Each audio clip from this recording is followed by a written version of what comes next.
Muito bem, pessoal. Então vamos lá. Sejam todos muito bem-vindos a mais uma aula, esta que será a nossa segunda parte do tema Pare de Tentar Ser Melhor.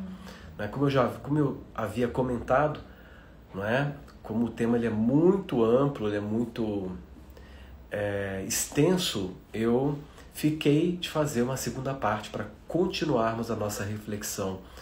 Reflexão esta importantíssima para uma nova visão e a retomada do poder de ser quem somos. Não é? E para você, dando um aviso rápido, no final eu vou voltar a falar sobre isso, mas para você que ainda não se inscreveu, não entrou na nossa mentoria, a mentoria Quantum Evolution, grave aí na segunda-feira agora, dia 21, eu estarei fazendo uma aula magna fechada no Zoom. Então, para participar, você precisa clicar aqui depois no link da nossa bio para fazer parte do grupo de WhatsApp dos super interessados, porque o link para assistir essa aula especial ele vai ser disponibilizado apenas dentro do grupo. Então você precisa estar no grupo para então ter acesso a essa aula especial. O tema vai ser surpresa, mas eu garanto para vocês que será um tema muito especial e de grande potencial de expansão e de cura. Bom, como nós vamos entrar hoje na segunda parte desse tema, Pare de Tentar Ser Melhor. Na primeira parte, para quem não assistiu, depois é importante que você assista a primeira parte, que está disponível aqui no feed, para que você tenha uma noção maior do que nós estamos tratando. Mas, na primeira parte, nós começamos a desafiar uma das mais arraigadas crenças do nosso tempo, que é a ideia de que precisamos constantemente nos melhorar para que atinjamos a felicidade, a paz e uma vida ideal. A ideia de ter que melhorar, ela nos leva à imposição, muitas vezes, de um código de normas, um código moral que, no geral, produz uma grande supressão da nossa natureza interna, o que desencadeia a expressão desvirtuada de forças internas que deveriam nos promover e que assim passam a atuar de forma desgovernada, muitas vezes criando comportamentos profundamente doentios. Basta analisarmos o contexto geral, por exemplo, do ser humano, da humanidade como um todo. É muito nítido perceber que as pessoas de uma forma cada vez mais crescente, estão apresentando comportamentos profundamente desequilibrados, o que é estampado no corpo como disfunções ou doenças. Toda doença que nós lidamos no corpo, em geral, é a representação, é a manifestação de uma atividade psicoemocional desequilibrada.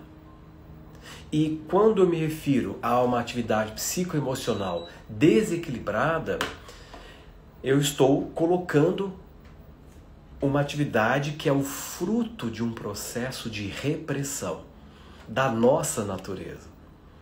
Então a nossa natureza, sendo perfeita e completa, quer se expressar através de nós e impomos uma estrutura de informação que gera uma pressão contrária, tentando empurrar esta natureza, impedindo com que ela se expresse na sua plenitude, o que irá desencadear uma série de desequilíbrios e, em última instância, a somatização dos mais variados tipos de doenças no corpo. Então, todo desequilíbrio somático é sempre a extensão de um desequilíbrio psicoemocional que é mantido de uma forma contínua e, consequentemente, crônica. A busca incessante por ser melhor pode ser uma fuga da vulnerabilidade de simplesmente ser humano. Ser humano. É mais fácil se engajar, por exemplo, em projetos de autoaperfeiçoamento do que encarar a dor, a incerteza, a sensação de inadequação que podem estar presentes aqui agora. Então, nós somos induzidos pela nossa cultura a fugir da dor, a reprimir aquilo que incomoda, a negar se preciso for, e assim optamos por mecanismos que tirem o foco de nós para ficarmos então alienados de nós mesmos, numa fuga constante. E é assim que muitas pessoas vivem, num modo contínuo de fuga, buscando entretenimento exagerado, distrações o tempo todo, para não ter que se perceber, para não ter que se encarar, né? No entanto, é precisamente no acolhimento dessas experiências, na aceitação radical do momento presente, tal como ele se apresenta, que reside o potencial para uma grande transformação. Uma transformação que não vem da adição de algo novo, mas do reconhecimento da plenitude que já existe sob estas camadas de condicionamento e resistência. Uma das maiores deficiências que eu detectei em setting de consultório, lidando com os problemas humanos, atendendo pessoas, uma das maiores deficiências que causa uma série de desequilíbrios é a nossa insistência em resistir ao momento presente da maneira como ele se apresenta. Não é? Este hábito de resistência emocional diante do que foi e diante do que está sendo, ele produz uma dessincronia entre nós e a própria vida. Porque a vida, ela é um fenômeno que acontece agora. Então, toda a sua vida está contida neste momento. Então, deveríamos dedicar muita atenção para esse instante. Deveríamos ser profundamente gentis com o nosso momento, da maneira como ele se apresenta. Deveríamos estar abertos para acolher o momento da maneira como ele é, para que assim resgatemos a sincronia. E a partir do instante que entramos em sincronia com o nosso momento, nós restauramos o compasso com a vida e a nossa vida volta a se desenvolver, ela volta a crescer, ela volta a expandir naturalmente. Então, parar de tentar se consertar, gente, é sair dessa mentalidade, né?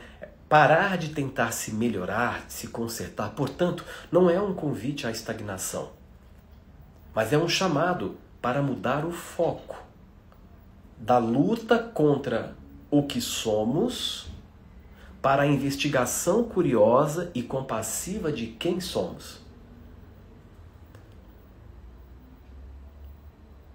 Né? O nosso contexto, não é? O sistema, ele apresenta uma série de estereótipos de comportamento, como eu falei na primeira parte, estereótipos de beleza que nos levam, se você estiver muito envolvido, esses estereótipos te convencem de que você não é bom o bastante, de que você precisa ser uma outra coisa e se enquadrar nesses modelos que são apresentados para, em última instância, você ter o direito de ser aprovado por todo esse sistema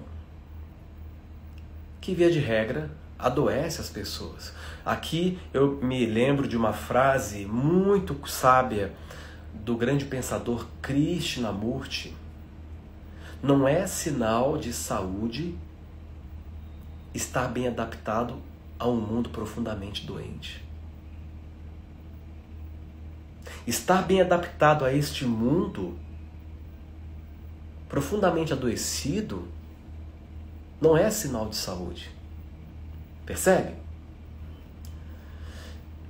Então,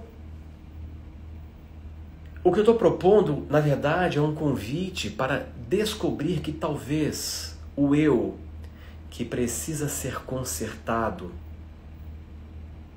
seja em si mesmo uma construção da mente, uma construção que podemos aprender a observar, a compreender e finalmente a transcender. E aqui nós entramos no tópico central dessa segunda parte, a aceitação radical como um portal para a liberdade. Por que eu me refiro à aceitação como radical? Porque não existe meia aceitação. Só existe a aceitação total e completa. E a aceitação radical é uma das iniciativas mais poderosas que lhe confere o acesso a um portal para a liberdade. Então, em nossa jornada incessante através da existência, porque nós estamos viajando pela evolução, tendo uma experiência psíquica chamada de tempo. Então, ao longo dessa jornada, é quase instintivo o impulso de resistir àquilo que nos causa desconforto, ou que nos causa dor, ou que nos causa desapontamento. Geralmente é assim. Quando algo lhe causa desconforto ou dor, você então entra no modo de resistência. Nós vivemos imersos em uma cultura que frequentemente glorifica a luta, a superação a todo custo e a busca incessante por um estado de perfeição ou de felicidade contínua. Essa glorificação da luta, que é um dos tópicos também bem recorrentes na minha abordagem, que é uma das coisas mais desafiadoras, não é? Desfazer as pessoas, desintrojetar essa ideia distorcida de que viver é igual a lutar. O brasileiro tem um problema grave com isso. O brasileiro, de modo geral, ele sofreu uma programação tão forte que ele, na sua mentalidade, associa viver com tenho que lutar para chegar em algum lugar, tenho que lutar para conquistar, tenho que lutar para ser aceito, tenho que lutar para conquistar o meu lugar ao sol. Então a desintrojeção dessa mentalidade tóxica que só vai causar na sua vida mais problemas, mais dificuldades, porque quando você se coloca no modo de luta, na grande maioria das vezes, o comportamento baseado na luta se torna a antítese do sucesso e da realização.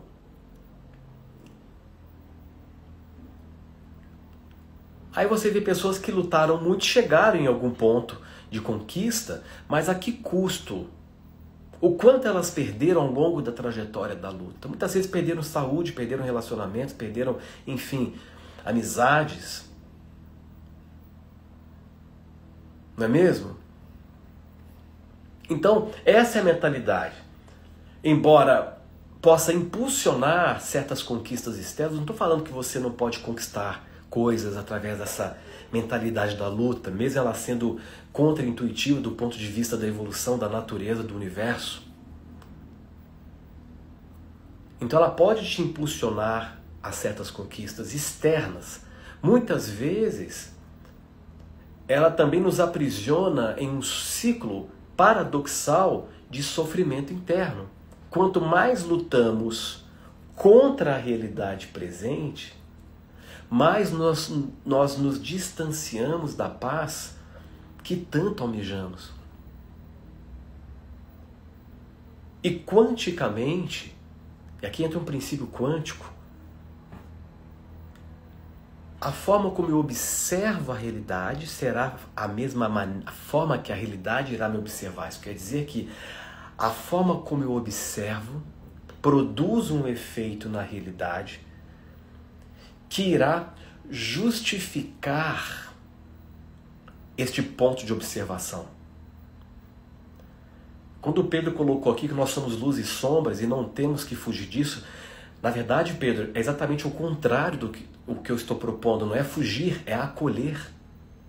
Eu não estou falando aqui para você negar uma parte sua. É exatamente o contrário. Né? Acho que você não assistiu a primeira parte. Então vai fazer um nexo maior para você entender a construção desse caminho de discernimento que eu estou desenvolvendo com vocês aqui. Mas toda vez que você se coloca no modo da luta, a vida luta contra você, porque você é a vida. Percebe? Você está aonde você se põe, e a vida lhe trata como você se trata. Esse é um axioma metafísico. A vida lhe trata como você se trata. Se você se trata como um guerreiro e tem orgulho disso, porque associa-se importância com aquele que sofre. E essa visão é uma visão muito antiga, milenária, eu diria. Então, quando nós glorificamos a luta como uma forma de se ter valor, então só se tem valor aquele que sofreu muito e aquele que lutou. Então, quando nós glorificamos a luta como uma maneira de se ter valor, nós estamos dizendo que sofrer nos valoriza. E assim nós inconscientemente passamos a criar dificuldades para obtermos promoção social. Percebe? Porque essa é a fusão conceitual que nós criamos dentro no nosso inconsciente. Luta é igual a valorização. Sofrer é igual a importância. Então agora eu preciso criar situações difíceis e lutar contra elas para que eu seja valorizado pela sociedade. E assim a gente vê um mundo de lutadores, de guerreiros. E essas pessoas não conquistam uma vida satisfatória, na grande maioria das vezes. Basta a gente observar a grande maioria da população do planeta que funciona dentro deste modelo. Percebe? Então, quando nós entendemos que a nossa capacidade de observar as coisas interfere diretamente na qualidade da nossa realidade, quando você começa a ter esse entendimento, você começa a se importar exatamente em relação à mentalidade que você está usando como interface de interpretação da sua vida. É o que eu sempre digo. Vida é um campo de batalhas? Claro que não. Vida é um campo de possibilidades. Então você não está aqui para ser um lutador. Você está aqui para ser protagonista. Você não está aqui para ser lutador, você está aqui para ser ator. E como ator, protagonizar esta grande obra que é a sua própria vida. Mas é a sua escolha, ninguém poderá fazer isso por você. Se você disser, não, Horácio, para mim lutar faz sentido, então continue lutando e lide com as consequências disso.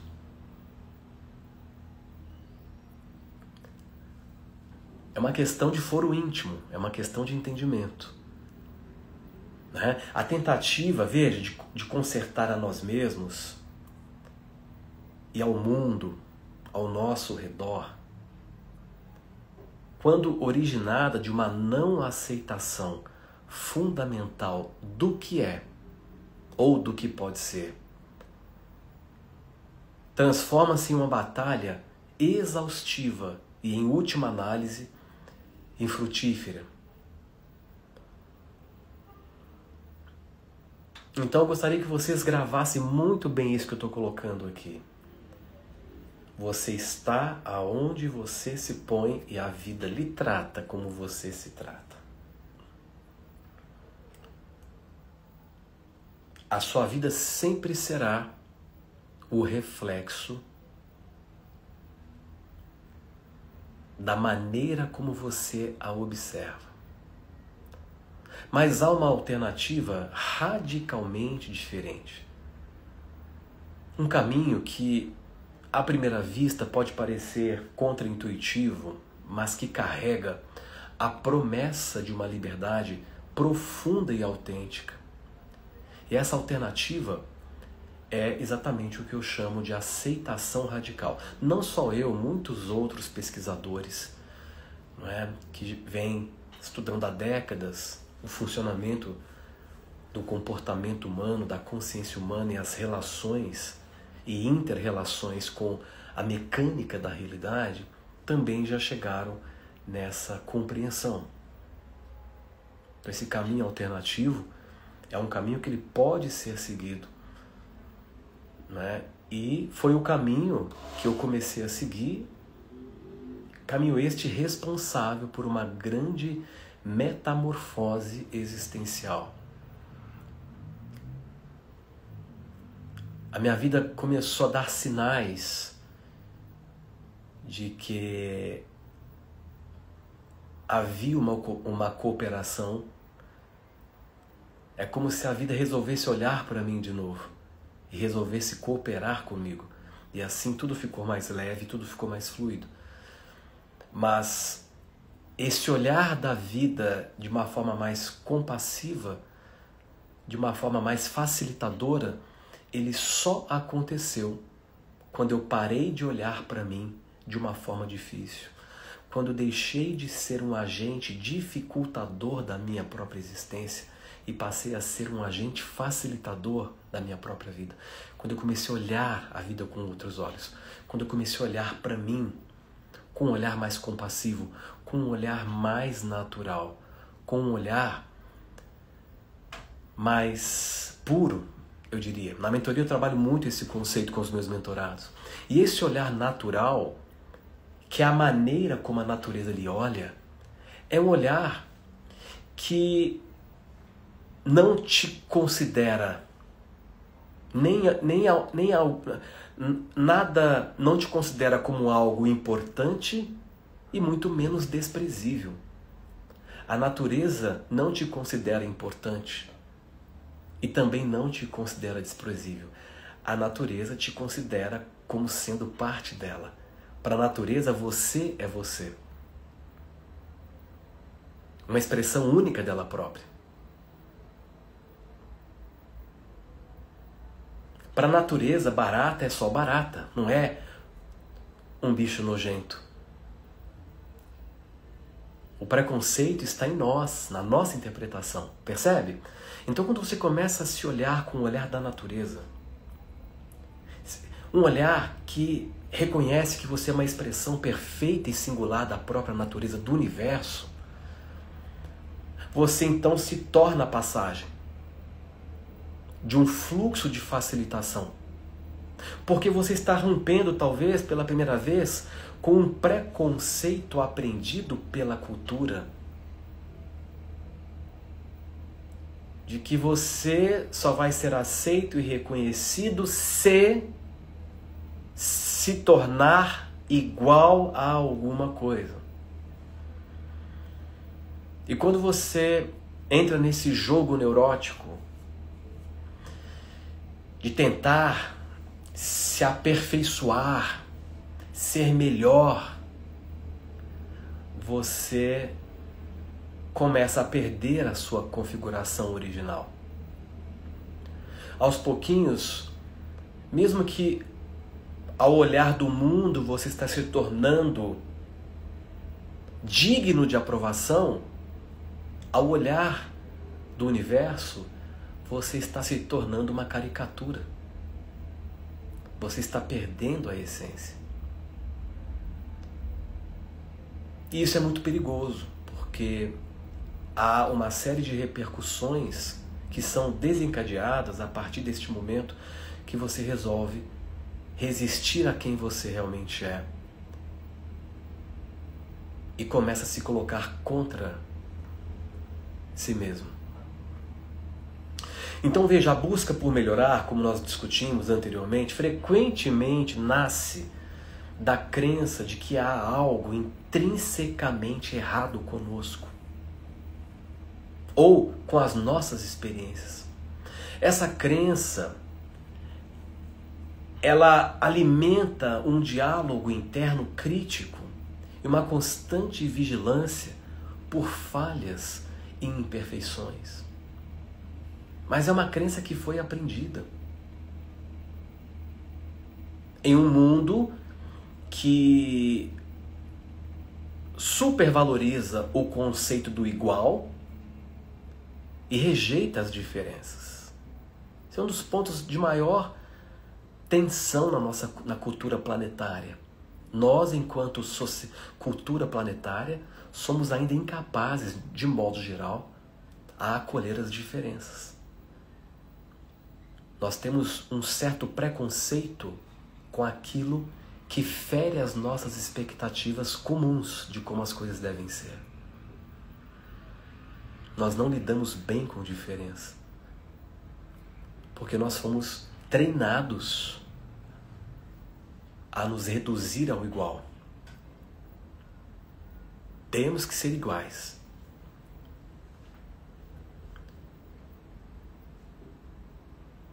E a revolução interna, que vai te levar a uma grande libertação, ela tem o seu início a partir do instante que você compreende e desenvolve a disposição de acolher a sua diferença.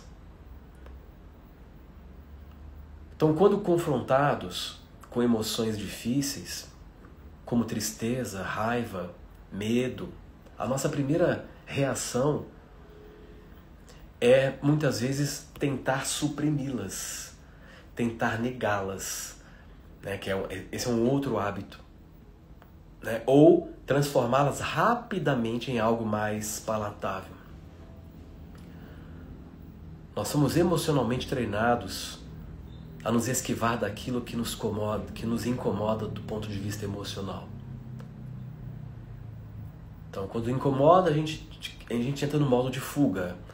Você busca distração, você se ocupa o tempo todo, muitas vezes se torna um grande fazedor, aquele que não pode parar porque não quer olhar para si. Então, diante de circunstâncias externas adversas, uma perda, uma doença, né, um conflito, nós entramos nesse engajamento, em uma verdadeira luta mental e emocional, resistindo à realidade e desejando ardentemente que as coisas fossem diferentes. Essa resistência, essa não aceitação do momento presente tal como ele se apresenta, é uma fonte primária de angústia. É como tentar nadar contra uma correnteza poderosa. O esforço ele é imenso e o progresso mínimo, muitas vezes levando ao esgotamento e à frustração. Então a promessa da aceitação radical, ela não reside na resignação passiva, não reside no conformismo reativo, mas na aprovação de situações prejudiciais, mas sim no reconhecimento corajoso e honesto da realidade presente, tanto interna quanto externa. Então, é importante frisar isso, que quando a gente fala de aceitação radical, nós não estamos falando de resignação, de conformismo e muito menos aprovar situações prejudiciais. Mas o reconhecimento direto e honesto, sem adicionar nenhum folclore psicológico sobre a situação como ela é, tanto uma situação interna quanto uma situação externa. Trata-se de uma disposição para encontrar a experiência do momento, com todos os seus pensamentos, emoções, sensações e circunstâncias, sem julgamento e sem a necessidade imediata de alterá-la. Então, se há uma situação interna, se há um sentimento ruim, você simplesmente para e encara aquele sentimento, o fato que está se passando neste instante dentro de você. Você apenas reconhece. Ok, isto aqui é mágoa. Um exemplo. Então você reconhece sem a necessidade de alterar aquilo imediatamente, sem combater aquilo com julgamento. Então, ao invés disso, você apenas reconhece. Isso vale para situações internas e também externas. E esse é o primeiro movimento de cura.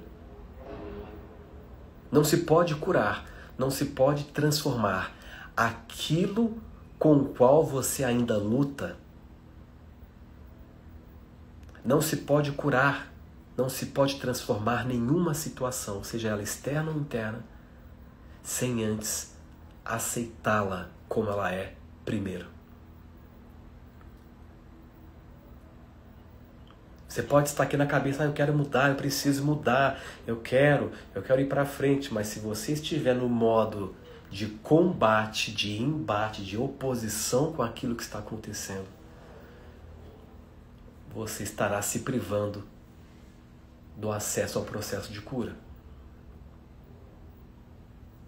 Grave isso também. Você só pode curar aquilo que você deixou de lutar contra. Quando você renuncia à luta, quando você renuncia à resistência, e você então olha para aquilo, você dá um lugar para aquilo, você reconhece a existência daquilo, sem a necessidade urgente de se livrar daquilo, de lutar e ter que alterar imediatamente, então você apenas reconhece, ali inicia-se a abertura de um portal que inevitavelmente vai te levar para a cura. O que eu estou propondo é um convite para soltar a corda na queda de braço contra o que é.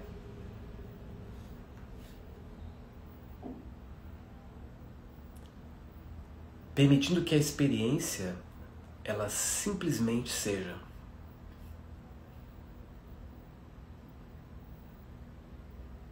E ao fazer isso, paradoxalmente, nós abrimos esse espaço para uma transformação genuína. Quando nós paramos de lutar contra o presente, liberamos uma imensa quantidade de energia que antes era consumida pela resistência. Eu acho engraçado quando eu presencio passeatas, e eu sei que o motivo por trás de uma passeata não é a favor da paz, enfim, ele é nobre, mas a mentalidade está errada, porque as pessoas, de modo geral, quando a gente vê esse tipo de passeata, qual é a mentalidade? Vamos lutar pela paz. Tem coisa mais incoerente como uma proposta como essa? Vamos lutar contra a violência. Então não se luta para se ter paz. Não se luta para acabar com a violência. Porque a violência, ela é apenas o reflexo das guerras civis que você trava contra você mesmo.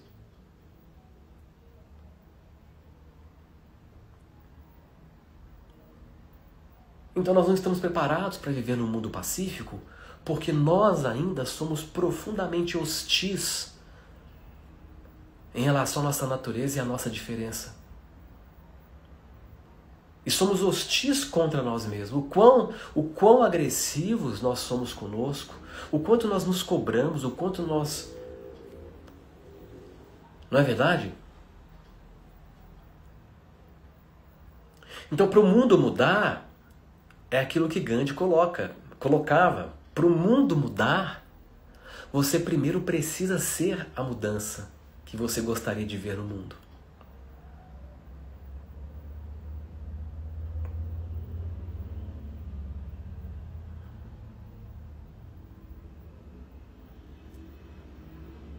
Percebe?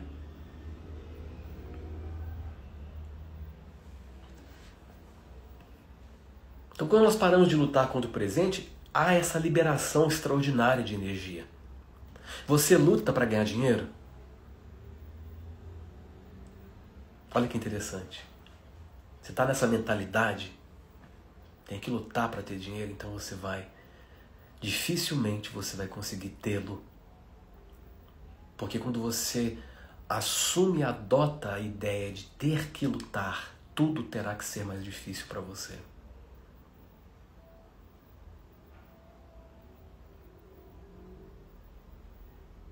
Então essa energia que você libera, ela pode, então, ser direcionada para uma ação mais consciente e muito mais eficaz, se necessário, ou simplesmente para encontrar paz em meio à impermanência da vida.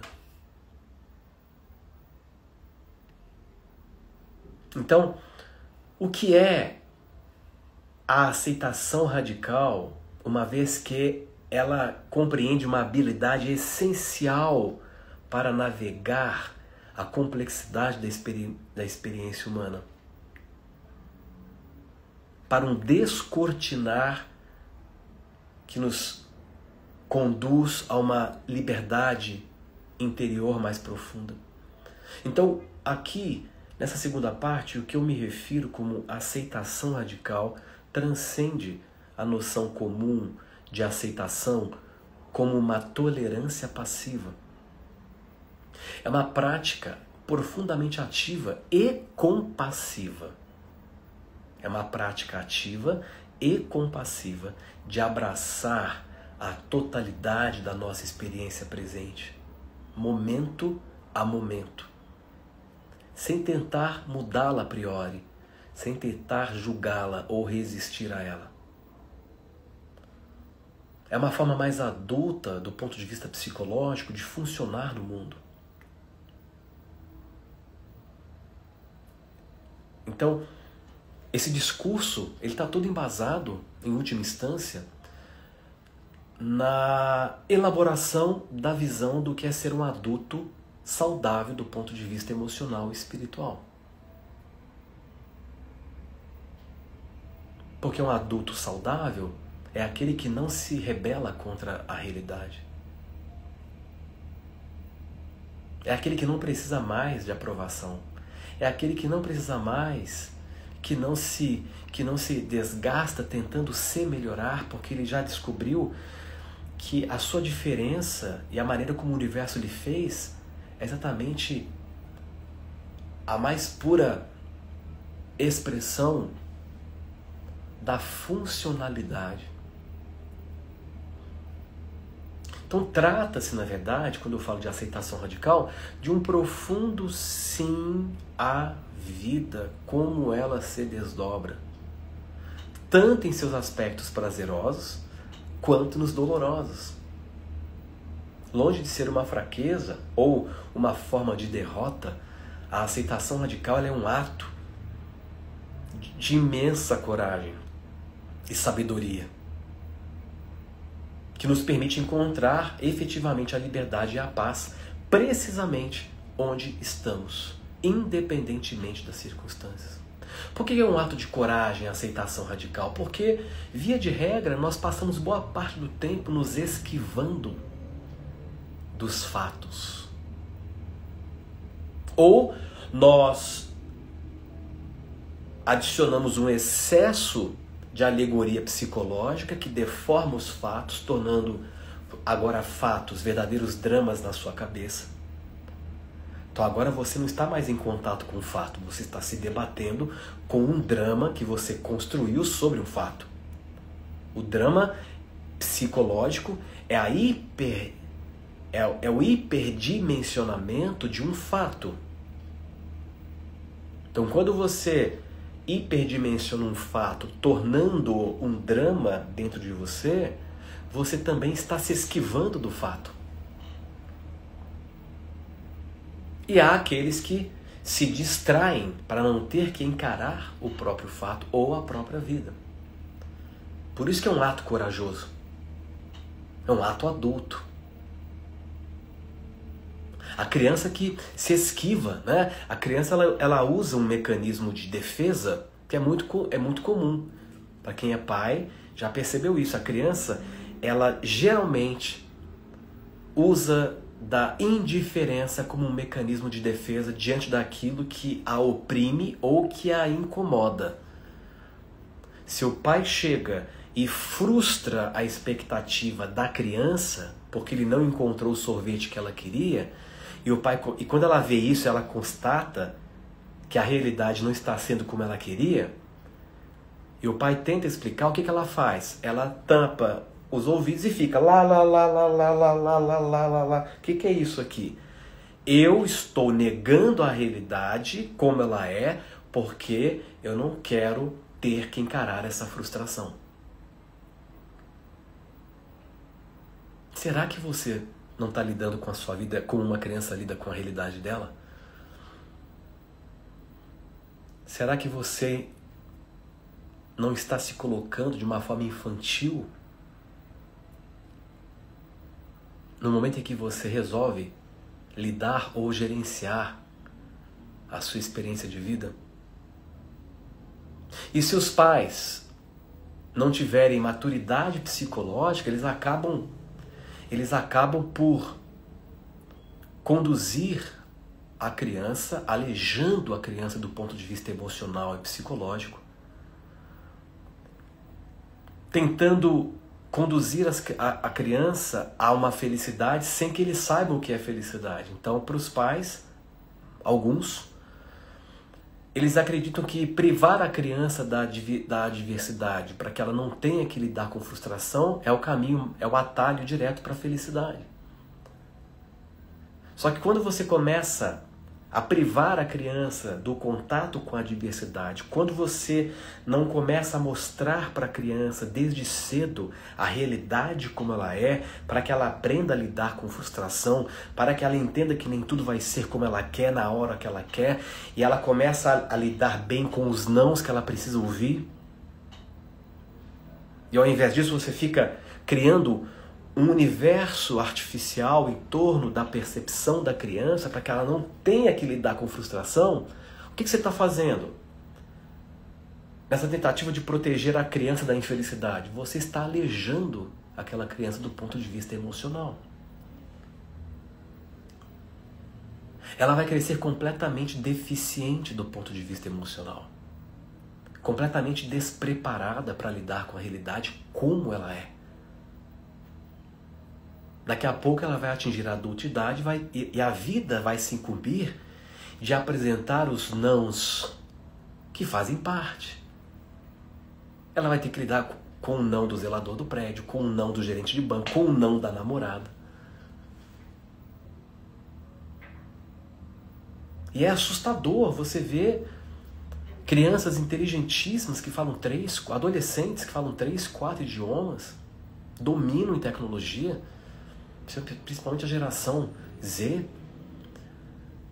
e as recentes, são crianças inteligentíssimas, mas a namorada diz não, termina, e a criança pensa em suicídio, completamente incapaz de lidar com o não, completamente despreparada. Como assim? A pessoa contrariou a sua vontade e você está pensando em tirar a própria vida. Então está muito despreparado, vai sofrer muito. Porque ela não foi estimulada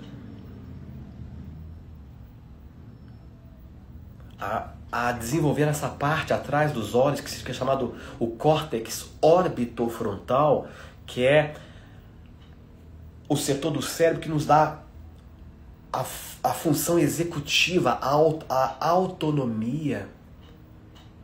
E isso é exercitado, é com treino que você domina isso.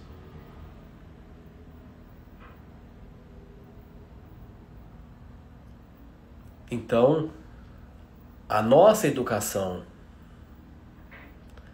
ela deveria ser uma educação metafísica.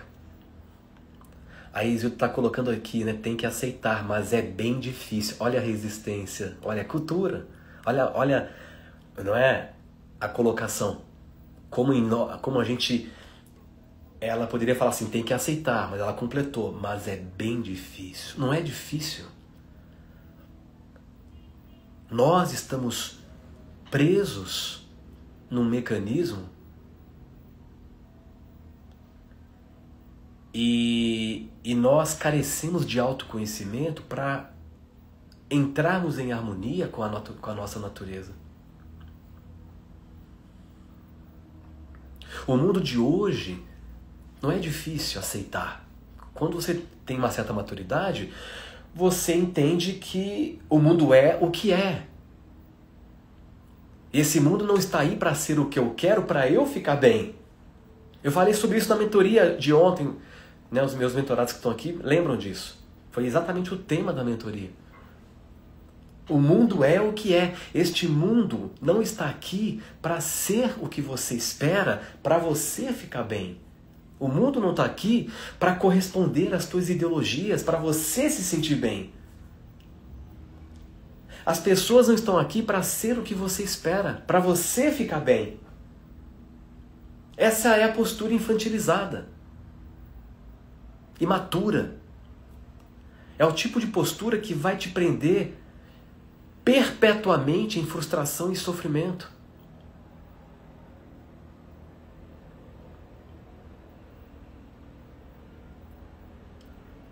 E é possível navegar por esse mundo, desfrutar desse mundo como ele é,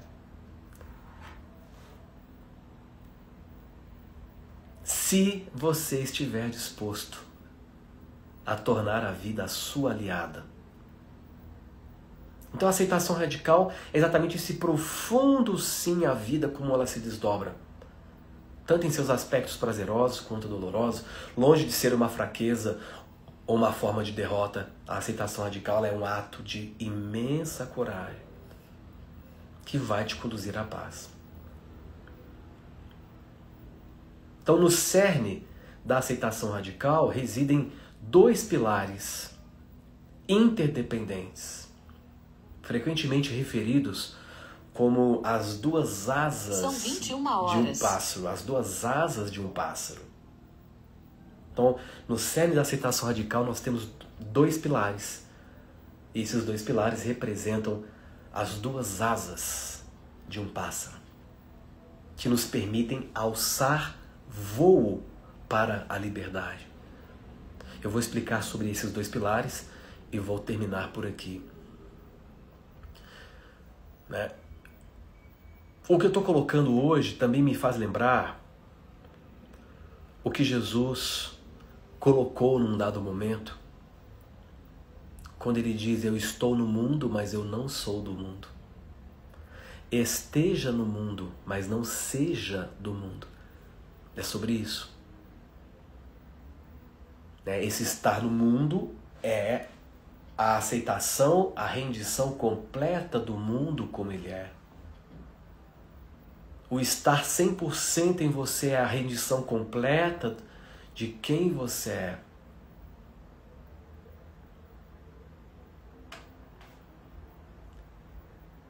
É isso que vai te permitir trafegar por esse mundo sem se perder nele. Porque quando você começa a julgar o mundo, quando você começa a lutar contra esse mundo, porque você acredita que esse mundo não deveria ser assim porque ele frustra as suas ideologias de como ele deveria ser, e você vive lutando contra ele, julgando, combatendo, sentenciando sentenças emocionais para um monte de gente. Quando você está nesse modo de lutar contra o mundo, você já está se perdendo nesse mundo. Você está profundamente envolvido de tal sorte que você já se perdeu nele. Essas duas asas da aceitação é o reconhecer e o permitir.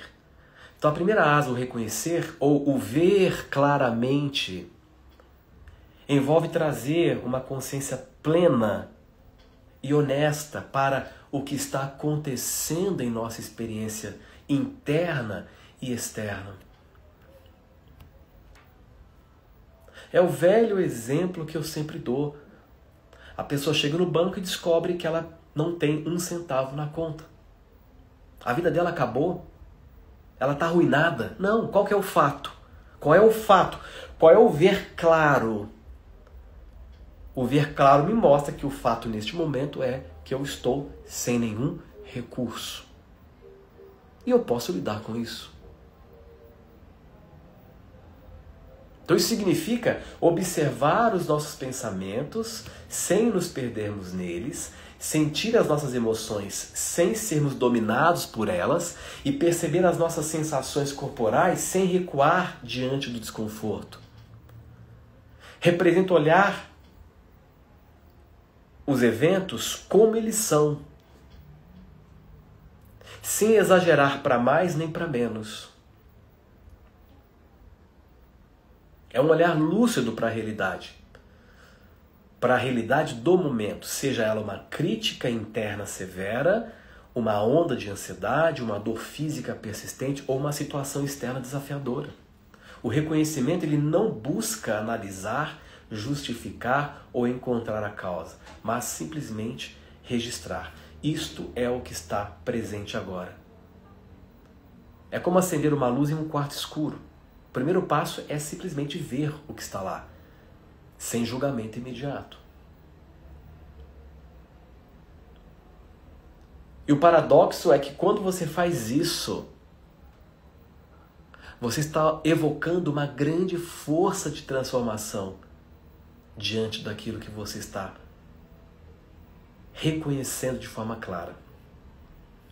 E para concluir, a segunda asa, o permitir ou o deixar ser. Primeiro, ver claramente. Segundo, deixar ser.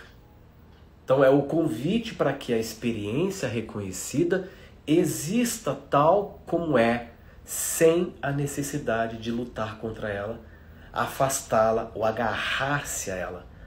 É permitir. Aqui não significa gostar do que está acontecendo, nem aprovar ou desejar que continue, especialmente se for algo doloroso ou prejudicial. Significa antes soltar a resistência interna à realidade da experiência.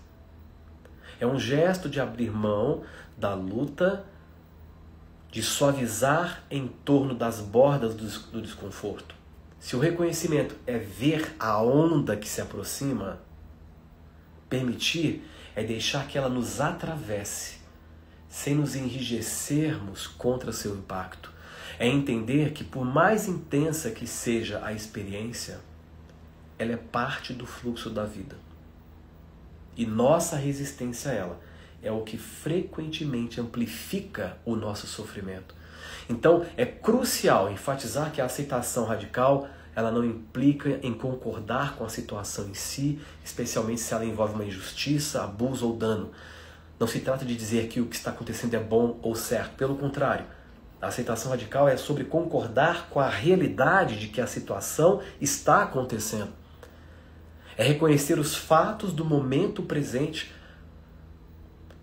Por exemplo, aceitar radicalmente a dor de uma traição não significa aprovar a traição ou dizer que ela não importa. Significa reconhecer e permitir a dor, a raiva, a tristeza que surgem como resposta a esse evento, sem adicionar uma camada secundária de sofrimento ao resistir a essas emoções ou ao fato de que a traição ocorreu. Somente a partir desse lugar de aceitação da realidade presente é que nós podemos efetivamente discernir com clareza qual ação, se alguma, é necessária ou não.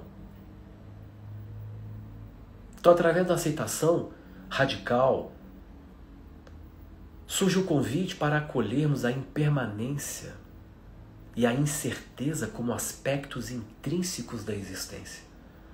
A vida é um fluxo constante de mudança. Nada permanece o mesmo. Momentos de alegria dão lugar a momentos de tristeza. A saúde pode ser seguida pela doença. E a certeza ela é apenas uma mera ilusão que o ego tenta desesperadamente manter. Então, ao praticar a aceitação radical, nós aprendemos a nos relacionar com essa impermanência, com maior equanimidade, soltando a necessidade de controlar o incontrolável e encontrando uma base de estabilidade interna que não depende das flutuações externas. É através desse olhar real, puro e vivo, tanto para si próprio quanto para a sua própria vida, que nós nos concedemos a possibilidade de assinar a carta de alforria dos mecanismos da própria cabeça, das ilusões autogeradas e de todo o sofrimento desnecessário que infligimos contra nós mesmos. Então, fica esta reflexão por agora, para que vocês possam reverberar nessa atmosfera de lucidez que nós estamos compartilhando aqui. E para você que quer se aprofundar nesses conteúdos, para você que quer expandir o teu ser, eu lhe convido a fazer parte da nossa grande família, a Mentoria Quanto Evolui. Para você que já está sabendo da mentoria e gostaria de saber mais e como participar, como fazer parte desse programa intensivo de cura, de expansão, de expansão do ser, de libertação, eu lhe convido a participar da nossa aula especial, a nossa aula magna, que vai acontecer na segunda-feira próxima, agora, dia 21, no Zoom. Vai ser um encontro fechado, então para participar, para receber o acesso a esta aula, é preciso que você faça parte do grupo de super interessados do WhatsApp, cujo link está aqui na nossa bio. Então, para você que quer participar, porque o link só vai ser liberado lá dentro, não vai ser liberado abertamente. Então, para você participar, é importante que você entre no grupo. Então, vai lá agora, clique no link, para você que não entrou ainda no grupo, faça parte. E eu vejo você na segunda-feira, dia 21, às 19h30, no Zoom, para uma aula excepcional. E lá você vai ter uma nova oportunidade para você que está interessado em expandir o seu ser e transcender a pessoa que você pensa ser. Pessoal, um forte abraço, uma ótima noite a todos e até lá.